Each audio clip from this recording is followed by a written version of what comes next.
ஒடுக்கப்பட்டவர்கள் சார்பாக கேட்கிறேன் உரிமை, அடைக்கப்பட்டவர்கள் சார்பாக. பேச்சுரிமை சேனல் நண்பர்கள் அனைவருக்கும் வணக்கம். இன்றைக்கு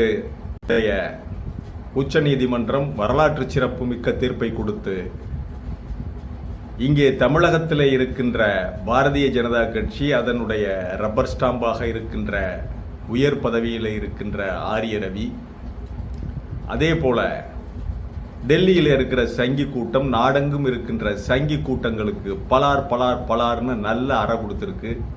அடி அல்ல, இது தலையிலே விழுந்த இடி.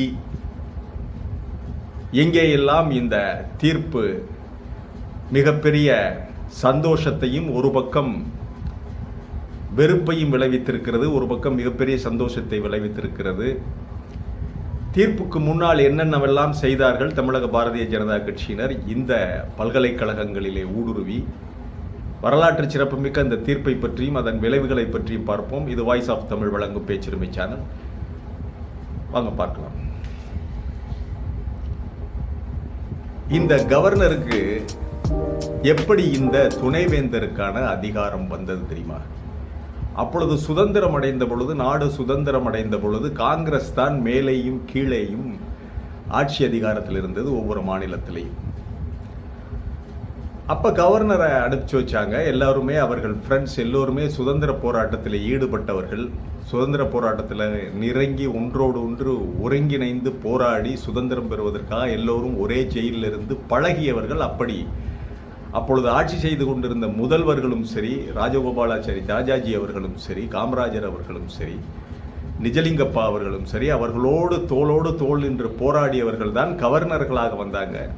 ரொம்ப நட்புணர்வோடு மாநிலத்திற்காக தங்களுடைய கடமையை செய்தார்கள், சேவையை செய்தார்கள். அப்பொழுது அந்த கவர்னர்கள், நாங்கள் சும்மா தானே உட்கார்ந்துருக்கோம், எங்களுக்கு ஏதாவது ஒரு வேலை தரப்படாதா, என்ன சும்மா இங்கே ஓட்டிக்கிட்டு இருக்கோம்னு உடனே தான் அவங்க தமிழக அரசு, அப்பொழுது இருந்த முதல்வர்கள், சரி அந்த பல்கலைக்கழகங்களுக்கு ஆளுநராக வேந்தராக இருங்க, நீங்கள் அந்த துணைவேந்தர் இதுகளை எல்லாம் நியமித்து, எங்களுக்கும் வேலைப்பளு அதிகமாக இருக்கிறது, நீங்கள் நல்ல ஆளுகளாக பார்த்து துணைவேந்தர்கள் நியமித்து பல்கலைக்கழகங்கள் எப்படி நடக்கிறதுன்னு சொல்லி கல்வியை பற்றி நீங்கள் பாருங்கன்னு சொன்ன உடனே அவங்கள சந்தோஷத்தோடு விருப்பத்தோடு, அப்படித்தான் இந்த பதவி இவர்களுக்கு கிடைத்ததை ஒழிய அரசியல் சட்ட சாசனப்படி இவர்களுக்கு வேந்தர் என்ற பதவியெல்லாம் கிடையாது. ஒரு சாதாரண மனிதன் என்ன பண்ணுவான் அரசுக்கிட்ட, இந்த கம்மா நீர்ப்புடியில் நான் விவசாயம் பண்ணிக்கிறேன், இந்த கம்மா புறம்போக்கில் நான் கொஞ்சம் ஏதோ எல்லை போட்டு பிடுங்கி தின்னுக்கிறேன், கீரையை பாவி தின்னுக்கிறேன், ஆடு மாடை அடைச்சிக்கிறேன் அப்படின்னா புறம்போக்கு தானே, சரி அடைச்சிக்கப்பான்னு சொல்லி ஒரு பீமமோ போட்டு கொடுப்பாங்க, இல்லை கையை காட்டி விடுவாங்க, சரி இது பண்ணிக்கிறேன்னா. கம்மாயே ஏம்பிட்டு நீ பட்டா கேட்டாக்க நான் காலி பண்ண முடியாதுன்னா, இல்லை பட்டா கேட்டாக்க கம்மாயை என்னை கேட்டு தான் திறக்கணும்னு சொன்னால் அதெல்லாம் பலார்னு ஒரு அறை விட்டு அரசாங்கம் விரட்டிடுமா இல்லையா? அதுதான் இப்போ நடந்தது. இப்படி வந்தது தான் இந்த பதவி, இந்த துணைவேந்தர் பதவி என்பது. நட்பு ரீதியில் தங்களோடு பழகிய சக சுதந்திர போராட்ட வீரர்களுக்காக கொடுத்த ஒரு வேலை தானே ஒழிய இது அரசியல் சட்டப்படி கிடைக்கல. இதை மிக சிறப்பாக சட்ட நுண்ணறிவோடு போராடிய தமிழகத்தைச் சேர்ந்த நெல்சன், சட்ட அறிஞர் நெல்சன் அவர்களுக்கு கிடைத்த வெற்றி, நமது தமிழக முதல்வருக்கு கிடைத்த வெற்றி. அது மட்டுமல்ல, சமீபத்திலே நடைபெற்ற தொகுதி மறுவரையறைக்காக வந்திருந்த இந்தியா கூட்டணியின் சார்பிலே வந்தவர்கள் அத்தனை பேரும், அதோடு கூட பவன் கல்யாண், அதோடு கூட ஒடிசா முதல்வர் அனுப்பிய நவீன் பட்நாயக் அனுப்பிய அந்த தூதர், பஞ்சாபில் இருந்து வந்த மான், இவர்களுக்கெல்லாம் நல்ல செய்தி, உத்தவ் தாக்கரேக்கு நல்ல செய்தி. குறிப்பாக இந்தியா கூட்டணியில் இருக்கிறவர்களுக்கு இன்ப தேன் வந்து பாய்து காய்தினிலை என்பதை போல ஒரு நல்ல செய்தியை உச்சநீதிமன்றம் தீர்ப்பாக வழங்கி இருக்கிறது. சும்மா சங்கிகளுக்காக எழுதப்பட்டதல்ல சட்டம். சட்டத்தை வச்சுக்கிட்டு சட்டத்தை மீறி செய்கின்ற செயல்களை எல்லாம் உச்சநீதிமன்றம் சம்மட்டி அடி கொடுத்து தகர்த்து விடும் என்பதற்கு இந்த தீர்ப்பு ஒரு நல்ல உதாரணம். இதே இந்த அதிகாரத்தை, துணைவேந்தர் என்ற அதிகாரத்தை வைத்துக்கொண்டு இந்த கவர்னர் என்ன ஆட்டமெல்லாம் ஆடினார்கள் என்பதை பார்க்க வேண்டும். இந்த வரலாற்று சிறப்புமிக்க இந்த 10 மசோதாக்கள்ல மிகச்சிறந்த ஒரு மசோதா, 10 மசோதாக்களுக்கு உடனடியாக நிறைவேற்ற சொல்லி உச்சநீதிமன்றம் நேரடியாகவே ஆணை போட்டிருக்கிறது. உடனடியாக நிறைவேற்ற சொல்லி, நேரடியாக இம்ப்ளிமெண்ட் பண்ண சொல்லி ஆணை போட்டிருக்கிறது. அதுல ஒன்றுதான் இனி தமிழகத்தில் இருக்கின்ற பல்கலைக்கழகங்களுக்கு வேந்தராக முதல்வரே செயல்படுவார். இப்பொழுதுதான் நான் ஒரு சில விஷயத்தை நம்ம கவனத்திற்கு கொண்டு வர வேண்டியிருக்கு, நினைவு கொண்டு வர வேண்டியிருக்கிறது. இந்த கவர்னர் வந்தவுடனே என்ன செய்த முதல் வேலை என்ன? அண்ணா பல்கலைக்கழகத்திற்கு, பேரறிஞர் அண்ணா அவர்களுடைய பெயரில் இருக்கிற அண்ணா பல்கலைக்கழகத்திற்கு இங்கே ஆளே இல்லை, இங்கே அறிஞர்களே இல்லை, இங்கே தகுதியானவர்களே இல்லை, இங்கே துணைவேந்தருக்கு யாருக்கும் தகுதி இல்லை என்று தமிழர்களை மட்டம் தட்டுகிற விதமாக கர்நாடகாவிலிருந்து சூரப்பாங்கிற ஒருத்தரை கொண்டாந்து நியமனம் பண்ணுவார். அது மட்டுமல்ல நண்பர்களே, பாரதிய ஜனதா கட்சி தமிழ்நாட்டில் இருக்கிற சங்கி கூட்டம் இந்த தமிழ்நாட்டில் இருக்கின்ற அத்தனை பல்கலைக்கழகங்கள், அரசு பல்கலைக்கழகங்களிலும் நுழைந்து வாட்ச்மேன்லேருந்து, பியூன்லேருந்து, ரெஜிஸ்ட்ரார்லேருந்து அத்தனை நியமனங்களிலும் பரிந்துரை செய்ததாகவும் பல்வேறு முறைகேடுகளை செய்வதிலே முன்னின்றதாகவும் காற்று வாக்கில் அவ்வப்பொழுது செய்திகள், வதந்திகள் என்று வந்து கொண்டே இருந்தன. இந்த மாதிரியெல்லாம் இந்த பாரதிய ஜனதா கட்சி சங்கிகள், எங்களோடு தான் பல்கலைக்கழகம், நாங்கள் வைத்தது தான் சட்டம், நாங்கள் தான் நியமனம் செய்வோம், சங்கிகளை ஊடுருவ வைப்போம் என்று நிறைய நியமனங்களை வடநாட்டுக்காரர்களை கொண்டு வந்து நியமனத்திலே புகுத்தி ஆசிரியர் பணியிடங்களிலே இருந்து, பியூன் பணியிடங்களிலே இருந்து அத்தனை இதிலையும் அவங்க நுழையாத துறையே இல்லை. அவ்வளவு பேயாட்டம் ஆடினதற்கெல்லாம் இன்றைக்கு முற்றுப்புள்ளி வைக்கப்பட்டு விட்டது. மாண்புமிகு முதல்வர் மு.க. ஸ்டாலின் அவர்கள் இனி சாட்டையை கையில் எடுக்க வேண்டியதுதான்.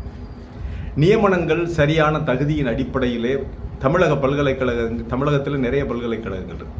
அண்ணா பல்கலைக்கழகம் அது பொறியியல் கல்லூரிகளுக்கானது.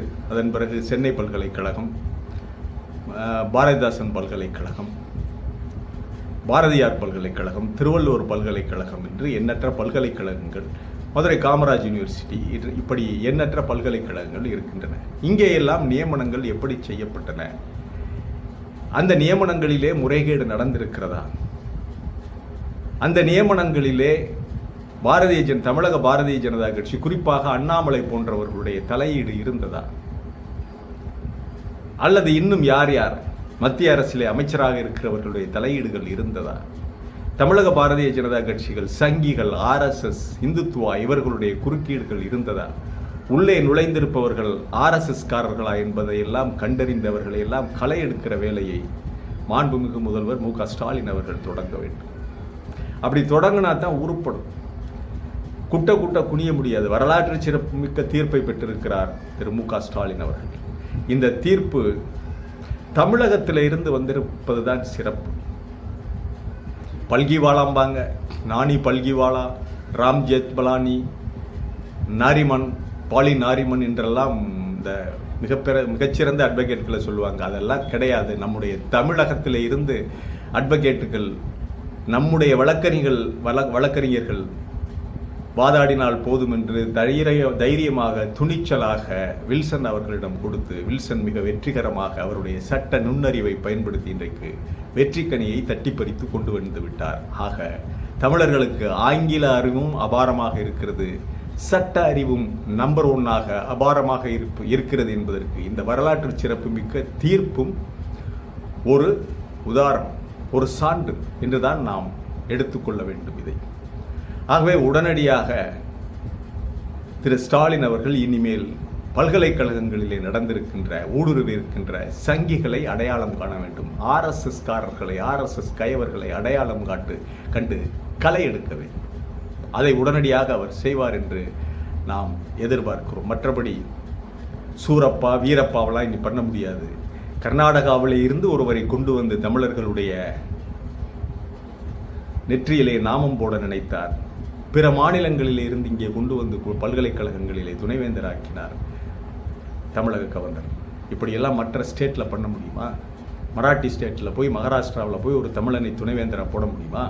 அல்லது கர்நாடகாவில் ஒரு தமிழனை துணைவேந்தராக போட முடியுமா? அப்படியெல்லாம் நம்ம எவ்வளவு கீழ்த்தரமாக நடத்த முடியுமோ அவ்வளவுக்கெல்லாம் கீழ்த்தரமாக நடத்தி விளையாடி கொண்டிருந்த ஆரிய ரவிக்கு அருமையாக அடி கொடுத்திருக்கிறது உச்ச நீதிமன்ற தீர்ப்பு. தமிழர்கள் அனைவரும் கட்சி வேறுபாடின்றி, எந்த வேறுபாடும் இன்றி இதை வரவேற்கிறார்கள். தமிழர்களுக்கு கிடைத்த ஒரு மாபெரும் வெற்றி, தமிழகத்திற்கு கிடைத்த ஒரு மாபெரும் வெற்றியாகத்தான் இதை கருதுகிறார்கள். தொடர வேண்டும். தமிழக அரசினுடைய பல்வேறு வழிகளிலே பல்வேறு விஷயங்களிலே மத்திய அரசை எதிர்த்து தமிழக அரசு சட்ட போராட்டங்களின் மூலம் வெற்றி பெறுவதற்கான வாய்ப்பு இருக்கிறது. இது அத்தனை மாநிலங்களிலும் இருக்கின்ற இந்தியா கூட்டணி மற்றும் பல்வேறு மாநில முதல்வர்களுக்கும் ஒரு மிகச்சிறந்த ஒரு ஊக்க மருந்தாக, ஊக்க டானிக்காக இது கிடைத்திருக்கிறது. இதனுடைய விளைவு பல்வேறு மாநிலங்களிலும் எதிரொலிக்கும். பல்வேறு மாநிலங்களிலும் இனி மத்திய அரசினுடைய தான் தோன்றித்தனமான போக்கினை எதிர்த்து நிச்சயம் உச்சநீதிமன்றத்திற்கு செல்வார்கள். மீண்டும் ஒரு காணொளியிலே சந்திக்கிறேன். இது வாய்ஸ் ஆஃப் தமிழ் வழங்கும் பேச்சுரிமை சேனலை சப்ஸ்கிரைப் பண்ணுங்க, மறக்காம பெல் பட்டனை அழுத்துங்க, கமெண்ட் செய்யுங்கள், ஷேர் செய்யுங்கள், பிடித்திருந்தால் லைக் செய்யுங்கள். நன்றி, வணக்கம்.